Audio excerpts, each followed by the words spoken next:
Isso partiu... A minha pesquisa em relação à história da dança do ventre partiu de uma inquietação. Eu comecei a fazer dança do ventre como hobby. Eu fazia como hobby. Acabei me profissionalizando por, assim, acaso. Mas, então eu já fazia dança do ventre desde que eu era adolescente. Entrei na faculdade de História. Obviamente comecei a me interessar pela história daquilo que eu estava dançando, né? Sim. Tu vai procurar na internet e tu encontra. Porque a dança do ventre surgiu no Antigo Egito, nos primórdios da região do Levante, como uma forma de dança ritual para celebrações femininas, de fertilidade, e é a dança mais antiga do mundo. E essa é a história. E sempre me inquietou muito como uma dança ritual do Antigo Egito foi parar no Brasil. Como é que não tem... Não fazia sentido na minha cabeça essa história. Isso sempre me inquietou muito e eu nunca tinha achado nenhuma alternativa a essa narrativa. Até para uma das minhas leituras obrigatórias na universidade, no fim da universidade já, foi o Orientalismo, do Edward Said, em que é um livro teórico em que Edward Said, que é um teórico da linguagem palestino-americano, ele analisa o cânone ocidental de literatura em relação ao Oriente para lançar uma teoria de que a ideia que nós temos no Ocidente sobre o Oriente é uma invenção europeia, elaborada sobretudo no século XIX, na época do colonialismo, como uma forma de dominar, entender e familiarizar essa área do mundo que estava sendo conquistada nesse processo imperial, colonial, político, digamos. E então ele fala como as imagens de Oriente começaram a ser criadas. Toda a questão da pintura orientalista, por exemplo, em que a imagem feminina era muito forte, e a imagem de mulheres em haréns, e da tal da odalisca, que foi caracterizada como a bailarina de dança do ventre. Como todas essas imagens eram invenções, principalmente porque homens não tinham acesso aos haréns, onde essas mulheres supostamente estariam dançando. Então, todas as imagens são fruto de uma idealização nesse sentido de controlar. Então, aí eu percebi, aí que tá a treta, então eu comecei a ir atrás da treta a partir disso. Então eu comecei a pesquisar relatos de viagens de europeus que foram para o Egito no século XIX. E aí eu comecei a encontrar relatos sobre bailarina. E como todo esse imaginário sobre a bailarina oriental começou a se desenvolver a partir daí.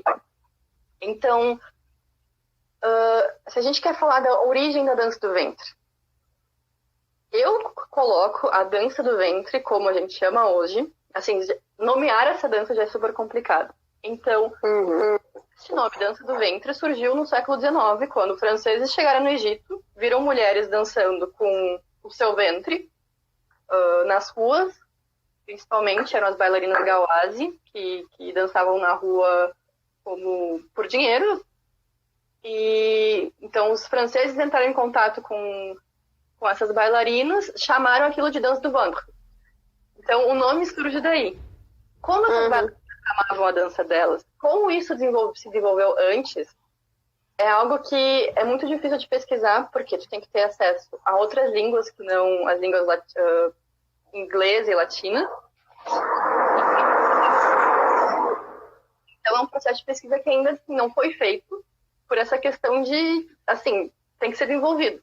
Então por isso que eu coloco a origem da dança do ventre aí nesse contato colonial entre europeus e médio-orientais.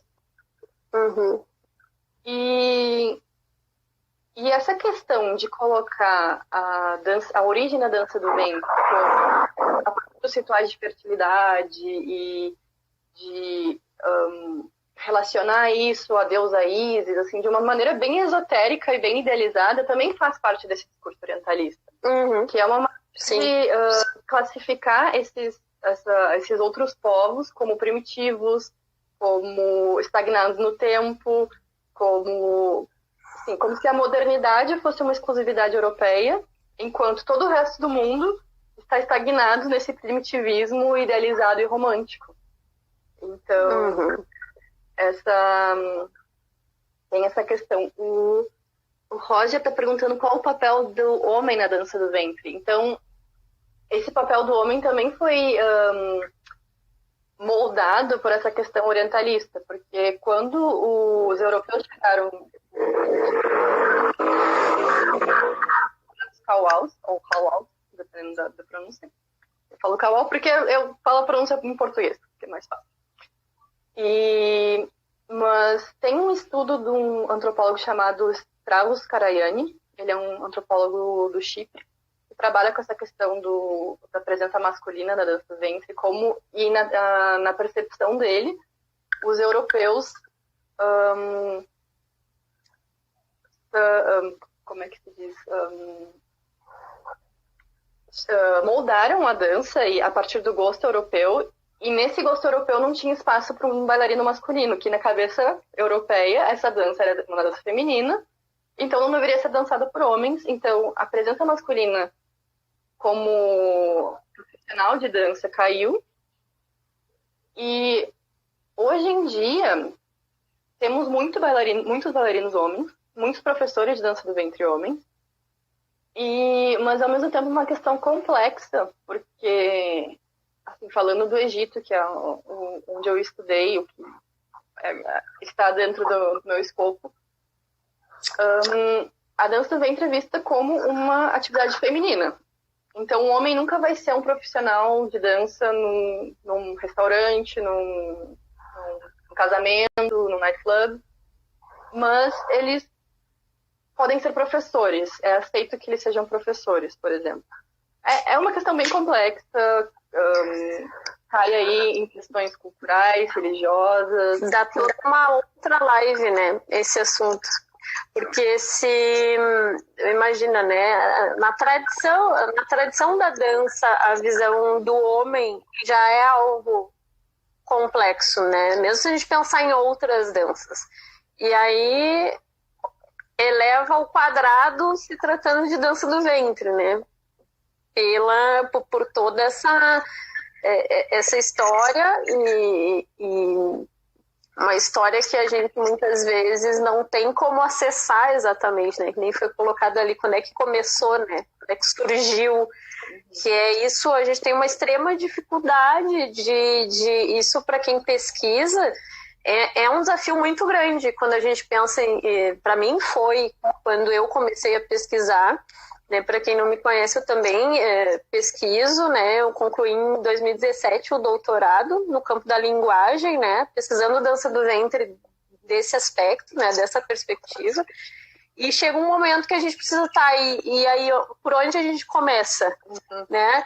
O que é aceito, o que não é aceito, o que eu posso usar como um norte, como aquilo que vai embasar minha pesquisa, porque eu não posso simplesmente partir de crenças, né?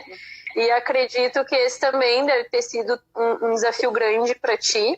E quando tu me falou sobre a questão da origem e como é que tu abordou isso no teu trabalho, eu entendi completamente, porque é até uma questão de sobrevivência, né? Chega uma hora que a gente precisa assim, bom, tem coisas que a gente não vai dar conta, né? Tanto porque ou não foi pesquisado ainda, ou, né, não foi um campo explorado, ou às vezes esse campo não há possibilidades mesmo desse campo ser explorado porque abarcam outras questões que não propriamente científicas, palpáveis, tem coisas que são imateriais, e a gente não vai dar conta disso, é um outro saber. E aí, quando a gente lida com ciência, tem essa questão, né? Esse embate aí, já para ir trazendo um campo bakhtiniano, né? Existe essa tensão, né? Tem coisas que são da ordem do sentir, tem coisas que são significa que isso seria menos pesquisa? Não, mas é uma outra relação que a gente ainda está, a meu ver, buscando estabelecer essas relações, né?